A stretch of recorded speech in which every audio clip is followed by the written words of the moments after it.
नमस्कार। एबिसी चेकमा तपाईलाई हार्दिक स्वागत छ दर्शकवृन्द। म सन्तोष भिके थापा। कुनै बेला कुख्यात बिकिनी किल्लर चाल सुब्रासले भनेका थिए नेपालको विमानस्थलबाट हात्ती छिराइदिन सक्छु। त्यसलाई ठ्याक्कै पुष्टि गर्ने गरी बुधबार दिउँसो एउटा गिरोहले चमत्कारिक रूपमा 1 क्विन्टल सुन नै छिराइदियो। झन्डै 1 क्विन्टल सुन अर्थात् 100 किलो, जुन सुन मात्रै राखियो भने पनि एउटा बोरा भरिन्छ। विमानस्थल कार्यालयको भन्सार चेक जाँचबाट पास भएरै सुन बाहिरिएको थियो।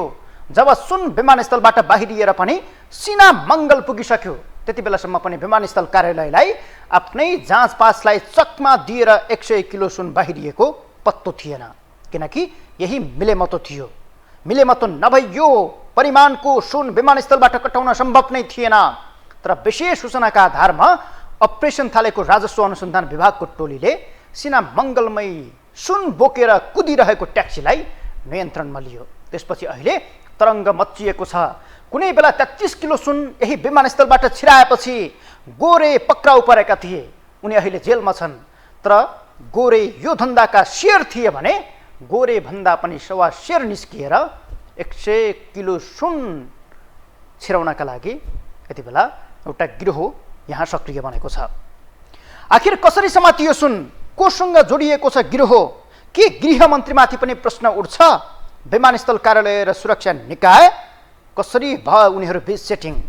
के यसमा राजनैतिक संरक्षण छ वा अझै को ठुला पात्र यसमा तानिन सक्छन्? पक्राउ परेकाहरूले बयानमा के भने? आजको एबिसी चेक यिनै प्रश्नहरूमाथि केन्द्रित बनेको छ।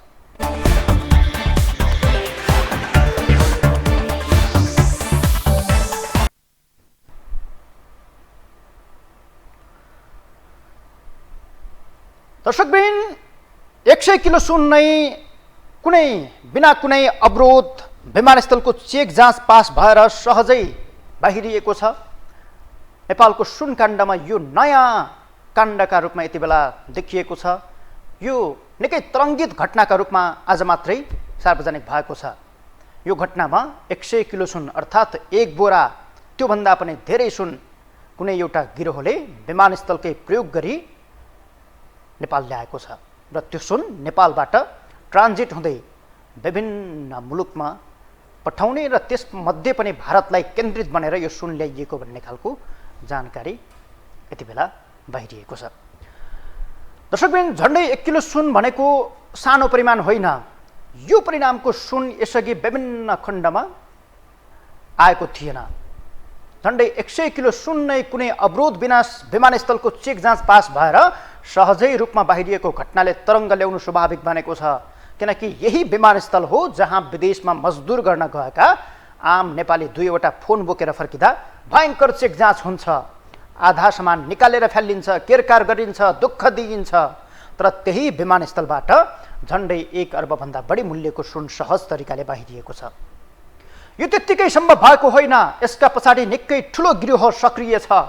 राजस्व अनुसन्धान विभागको टोली 10 सेकेन्ड मात्रै ढिला पुगेको भए सुन बोकेर कुदिरहेको ट्याक्सी गिरोहको हातमा पुगिसक्थ्यो।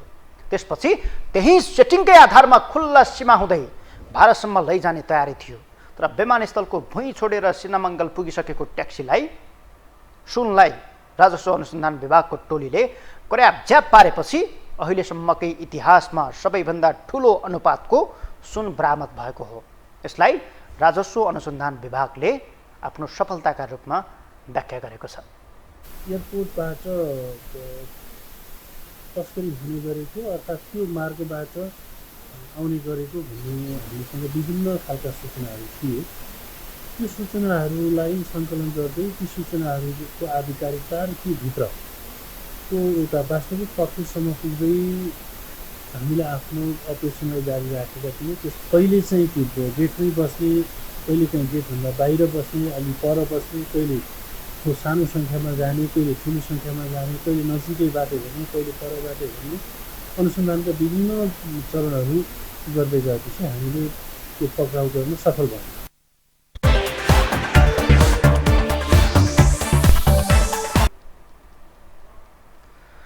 एउटा सरकारी संयन्त्रले छोडेको सुन अर्को सरकारी संयन्त्रबाट बरामद भएको छ।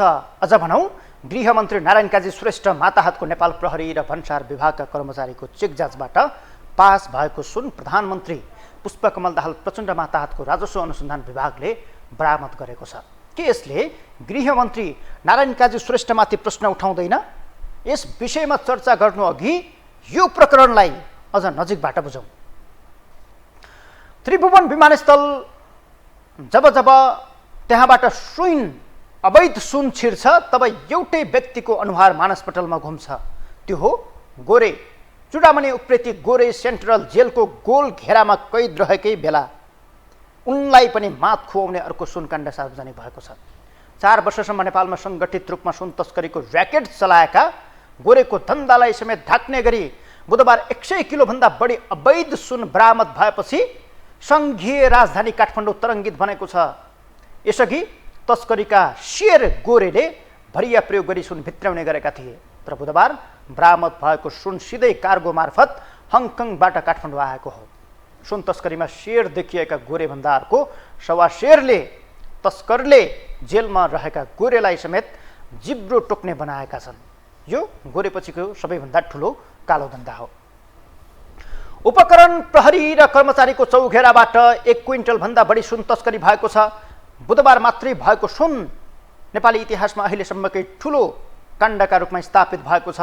तस्करहरूले विभिन्न माध्यम र पटक पटक गरेर ठुलो परिमाणमा सुन भित्राए पनि एकैपटक 100 किलो माथि सुन छिराएका थिएनन्।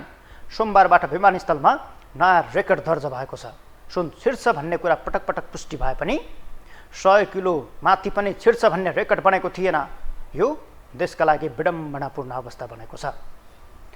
नेपालमा बहुचर्चित सुनकाण्डको रूपमा आजभन्दा 5 वर्ष अगाडि 2075 सालमा मुद्दा चलेको 33.5 किलो सुनलाई सम्झिने गरिन्छ। सबैभन्दा ठुलो सुनकाण्डका रूपमा युएईबाट त्रिभुवन अन्तर्राष्ट्रिय विमानस्थल हुँदै आएको 33.5 किलो सुन सम्बन्धी व्यक्तिसम्म नपुगी त्यो सुन व्यक्तिसम्म नपुगी गायब भएको थियो। भरिया उर्लाबारीका शरम साकेको हत्या भएपछि यो काण्ड सार्वजनिक भएको थियो र सुन हराएको पुष्टि पनि भएको थियो। त्यही घटनामा अभियुक्त गोरे जेलमा छन्। तत्कालीन समयमा गठित समितिले 4.5 वर्षमा झन्डै 38 किलो सुन तस्करी भएको निष्कर्ष निकालेको थियो। गोरेको जेल यात्रासँगै मत्थर भएको सुन तस्करीको श्रृङ्खला बुधबार फेरि एकाएक चर्चामा आएको छ। सुन बरामद भएको घटना बाहिरिए लगत्तै बुधबार राति नै केही व्यक्तिमाथि शङ्काको सुई सोझिएको थियो। त्यसमध्ये पटक पटक यस्ता विवादित घटनामा तानिँदै आएका व्यवसायी दीपक मल्होत्राको नाम पनि आयो। यो दीपक मल्होत्राकै भएको आधार देखाएर केही सञ्चार माध्यमले समाचार प्रकाशन र प्रसारण गरेका थिए, तर यो सुन आफ्नो नभएको भन्दै मल्होत्राले हतार हतार पत्रकार सम्मेलन गरी खण्डन गरेका छन् र पटक पटक उनले आफू र आफ्नो परिवारको सदस्य यसमा नजोडिएको दाबी समेत गरेका छन्। हेरौँ। भन्सार जाँच पास भएर बाहिरिएको सुन ट्याक्सीबाट बरामद भएको सम्बन्धी एक समाचारमा मेरो तस्बिरसहित त्यसमा मेरो संलग्नता रहेको भन्ने कपोलकल्पित भ्रामक तथ्य बिनाको प्रसङ्ग उल्लेख गरिएको विषयमा मैले यो पत्रकार सम्मेलन आयोजना गरेको हुँ। समाचारमा लेखिए जस्तो यो विषयमा मेरो कुनै पनि संलग्नता नभएको र प्रकाशित समाचारमा मसँग सम्बन्धित विषयहरू सत्य नभएको भ्रामक र कपोलकल्पित रहेको जानकारी गराउन चाहन्छु।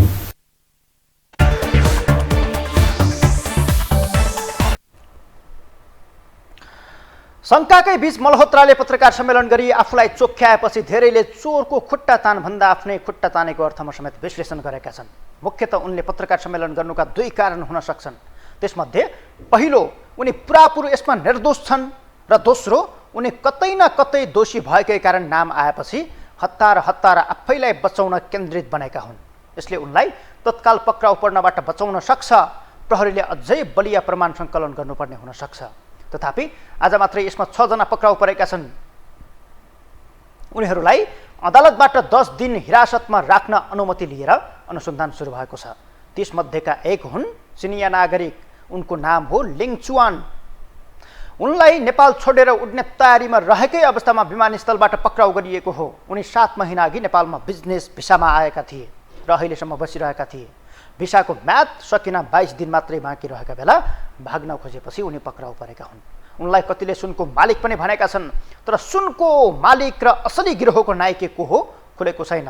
अन्य 5 जना पनि पक्राउ परेका छन्। एक भारतीय नागरिक थोप्तेन छिरिङ सहित नेपाली नागरिक राजकुमार भुजेल, दिलीप भुजेल, हर्कराज राई र राजेन्द्र राई सहित अशोक लामालाई पक्राउ गरिएको छ।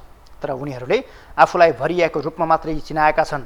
यसमध्येका दिलीप भुजेल रेडी ट्रेडर्स प्रणालीका सञ्चालक हुन्। हर्कराज राई त्यसै कम्पनीका व्यक्ति हुन्। राजेन्द्र राई भन्सार एजेन्ट हुन् भने अशोक लामा ट्याक्सी ड्राइभर हुन्। त्यसमध्येका एजेन्ट राजेन्द्र राईले नयाँ कुराको खुलासा गरेका छन्। यो सुन आज नभई 2 दिन अघि साउन 2 मै समातिएको थियो भनेका छन्। साउन 2 गते 8 बाकसमा ब्रेक प्याड र 1 बाकस दारी खौरिने मेसिनको कमर्सियल र पार्फरमा इन्भोइस हर्कराजले बुझाएपछि ट्याक्सीमा लोड गरी सिनामङ्गलबाट बाहिर आउने क्रममा आफूलाई राजस्व अनुसन्धान विभागको टोलीले पक्राउ गरेको दाबी उनीहरूको छ। बा 2423 नम्बरको ट्याक्सीबाट बरामद सामान विभागका कर्मचारीले खोलेर हेर्दा सुन रहेको देखेपछि आफूले सुनको कारोबारबारे थाहा पाएको उनीहरूको भनाइ छ। तर राजस्व अनुसन्धान विभागले अझै पक्राउ गरेको भनेको छ। यसलाई कतिले शङ्कास्पद व्यक्ति भाग्न सक्ने जोखिमका कारण लुकाइएको अर्थमा समेत बुझ्न खोजेका छन्। तर यो सुन असार 29 गते नै हङकङबाट काठमाडौँ ल्याइएको अर्को सूचना पनि छ। असार 29 गते नै हङकङबाट आएको सुन त्यसपछि सिनामङ्गल स्थित नेपाल पारवहन तथा गोदाम व्यवस्थापन कम्पनी लिमिटेडको गोदाममा साउन 2 गतेसम्म भण्डारण गरिएको थियो। 5 दिनसम्म गोदाममा राखिएको 160 पिस ब्रेक प्याडको भन्सार शुल्क 63,000 रुपैयाँ रेडी ट्रेडर्स प्रणालीका सञ्चालक दिलीप भुजेलले बुझाएका थिए भन्ने समेत खुलेको छ।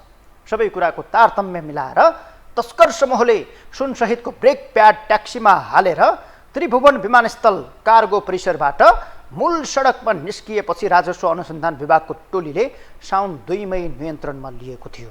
यसका लागि केही दिन अघि नै युनिट खडा गरी निगरानी बढाएको विभागले एउटा क्लू पाएको थियो। किनकि यसको सूचना उसलाई आजभन्दा 10 दिन अघि नै प्राप्त भएको थियो। तर सूचना कच्चा थियो। विभागलाई यतिसम्म थाहा थियो कि सुन अरू कुनै वस्तुमा लुकाएर ल्याइन्छ र त्यो वस्तु व्यक्तिले बोक्ने भनेर राखिन्छ। यो वस्तु 154 किलोको छ। यसलाई 22 फुट भनिएको छ। सोही सूचना र क्लूका आधारमा निगरानी बढाउँदै गएपछि 100 किलोको परिणाममा सुन फेला परेको हो।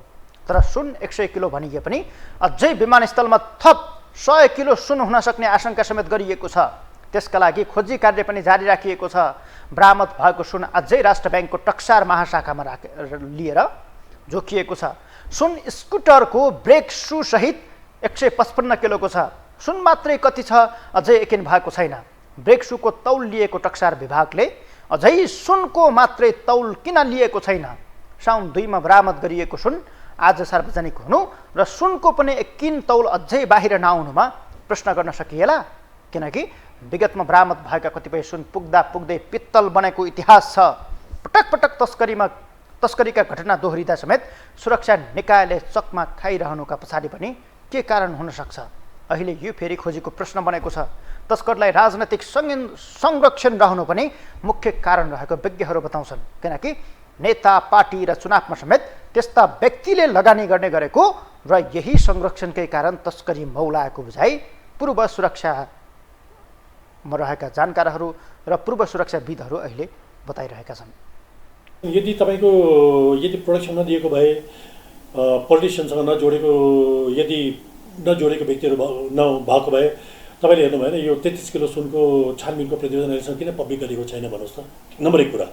र नम्बर 2 कुरा, तपाईँको यो राजनीतिकहरूमाथि प्रश्न चिन्ह कहाँ खडा हुन्छ भनेपछि तपाईँलाई थाहा होला गणतन्त्रभन्दा पहिला 2 चोटि एयरपोर्ट ठेका दिएको होइन भन्नुहोस् त। 2टा सरकारले ठेका दिएको होइन भन्नुहोस् त। त्यो त होल गभर्मेन्ट मसिनरीलाई मिसयुज गरेको होइन भन्नुहोस् त। त्यसले गर्दा के छ भने यस्ता घटनाहरूले के गर्छ भनेपछि पोलिटिकल लेभलको काहीँ न काहीँ इन्भल्भमेन्ट छ र पोलिटिकल लेभलले तपाईँको काहीँ न काहीँ यो संरक्षण दिन्छ भन्ने कुरा यी कुराहरूले चाहिँ तपाईँको प्रमाणित गर्छ। मैले जहिले पनि भन्दै आएको के भनेपछि सुनिया कुडेर पनि आउँछ, सुनिया उडेर पनि आउँछ र सुनिया के हो भनेपछि तपाईँको हिँडेर पनि आउँछ होइन। र अब हामीले नेपाल सरकारले यसलाई कम्प्लिटली जिरो चाहिँ गर्न सकिँदैन। तर नियन्त्रण गर्नको लागि जे उपाय अपनाउनु पर्ने हो त्यहाँ चाहिँ नेपाल सरकार चुकेको जस्तो लाग्छ मलाई। पहिलादेखि पनि चुकेको थियो, अहिले चुकिरहेको छ।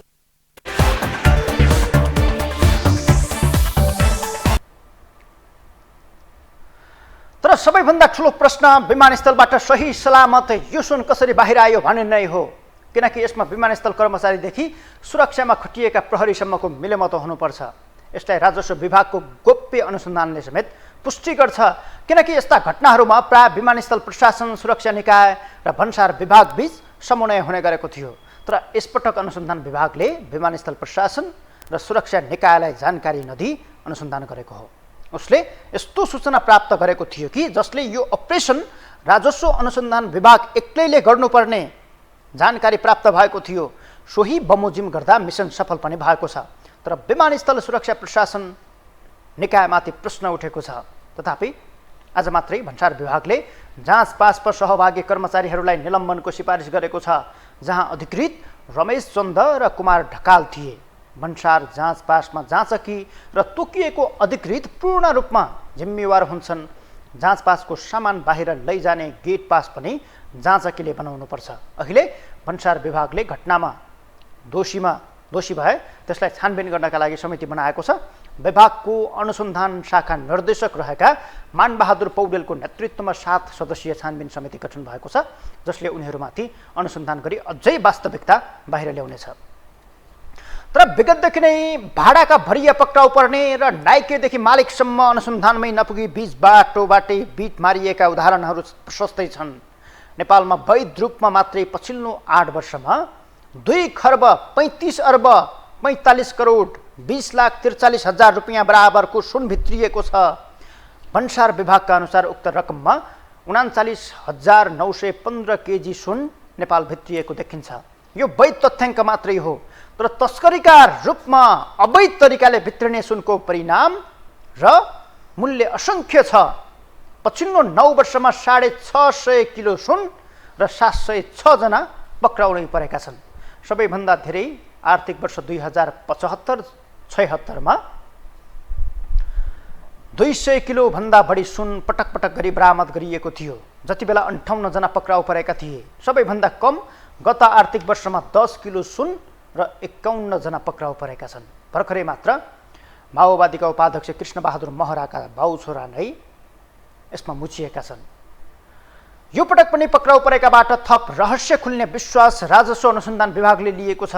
केही ठुला मान्छेको नाम जोडिएको विषय पनि विभागले सङ्केत गर्न खोजेको छ, किनकि एकैपटक यति ठुलो अनुपातमा बरामद भएको सुनमा पक्कै ठुलो जालो हुनुपर्ने विश्वास उसको छ। तर जनताले झोलामा बोकेको सियो समेत थाहा पाउने विमानस्थलले क्विन्टलको परिणामको सुन बाहिरिँदा पनि किन थपाएन भन्ने प्रश्न नै अहिलेको मूल प्रश्न हो। राजनैतिक रूपमा पनि यो निकै ठुलो विषय बनेको छ। विद्युतीय चुरोट भेपमा अवैध सुन भित्र्याएको प्रकरण सेलाउन नपाउँदै क्विन्टल सुन बरामद भएको छ। यो विषयले आजको राष्ट्रिय सभामा समेत प्रवेश पाएको छ। 100 किलो सुन विमानस्थलको डिक्टेटरबाट पास हुनुमा प्रश्न उठाउँदै राष्ट्रिय सभाका सदस्य रमेशजङ रायमाझीले यो भन्सार कार्यालय डिजी र प्रहरी डिआइजीको या त प्रहरी प्रमुख आइजिपीको समेत मिलेमतो बिना सम्भव नभएको भन्दै आफ्नो भनाइराखेका छन्। कतै न कतै उनले गृहमन्त्री नारायण काजी श्रेष्ठको नाम समेत लिन खोजेका छन्। यो हेरौँ। सरकारले यस्ता मान्छेसँग सरकारको साथ गर्छ भने भन्नु पर्यो सदनमा, हाम्रो काम नै यो हो भनेर। होइन भने सरकारका मान्छेले यस्ता मान्छेलाई कारबाही गर्नु पर्यो। र 22 पल्ट भनेर आइरहेको छ न्युज। आज कसरी आयो 22 पल्टसम्म? मैले यो सदनबाट बजेटको बेलामा भनेको थिएँ, अर्थ मन्त्रालय र गृह मन्त्रालय संवेदनशील बनोस् र राजस्व चुहावट हुन नदियोस्। आज भन्सारको डिजीको मिलोमतो बिना, पुलिसको डिआइजीको मिलोमतो बिना भन्सारबाट त्यो सामान जान सक्दैन।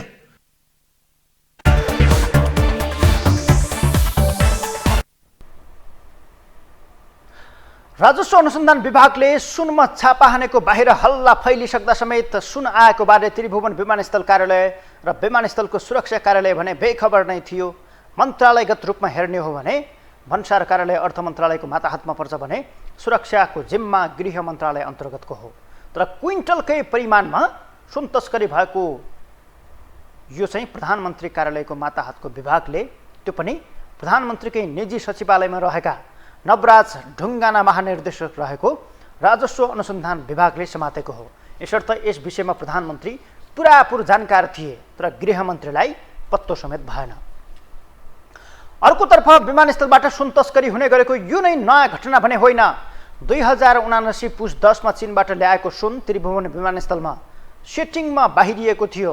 त्यो पनि भन्सारमा आइसकेपछि लिलामीका नाममा भएको ताकेताका आधारमा मात्रै शङ्काको घेरामा परेको थियो, जुन प्रकरणमा माओवादीकै नेता तथा पूर्व सभामुख कृष्णबहादुर महरा र उनका छोरा राहुल महरा समेत जोडिएको खबरहरू सार्वजनिक भइरहेका छन्, जसमा भन्सारकै कर्मचारी नासुको संलग्नता रहँदा अहिले बरामद सुन पनि प्रहरी र भन्सारको घेरा काटिसकेको थियो, जसले विमानस्थलका कर्मचारी र सुरक्षा निकायमाथि प्रश्न उठ्दा यही प्रश्न सामाजिक सञ्जालमा समेत व्यापक बनेको छ र सुरक्षाको जिम्मा पाएको मन्त्रालयका मन्त्री र उच्च पदस्थहरूमाथि समेत प्रश्न उठ्न थालेको छ।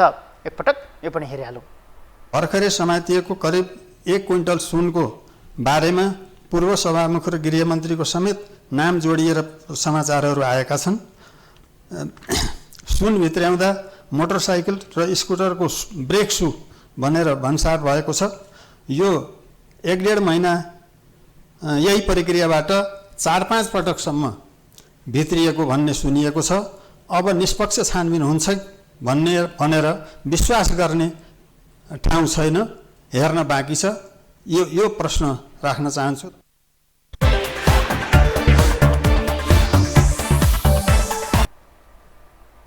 पछिल्लो समय त्रिभुवन विमानस्थल र तस्करी प्रायबाची जस्तै बन्न थालेका छन्।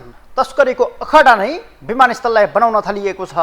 यसअघि नै मोटरसाइकलको ब्रेक सु भन्दै 22 पटक यही कम्पनीले ठुलो परिणाममा सुन भित्र्याएको थियो भन्ने खालको चर्चा समेत र आशंका भइरहेका छन्। फलत अहिले ठुलो परिमाणमा सुन बरामद हुनुलाई कतै न कतै सेटिङ नमिलेपछि सार्वजनिक भएको घटनाका रूपमा समेत हेरिएको छ। हौस् त, आजका लागि यो विषय कहीँ सकिन्छ। नमस्कार।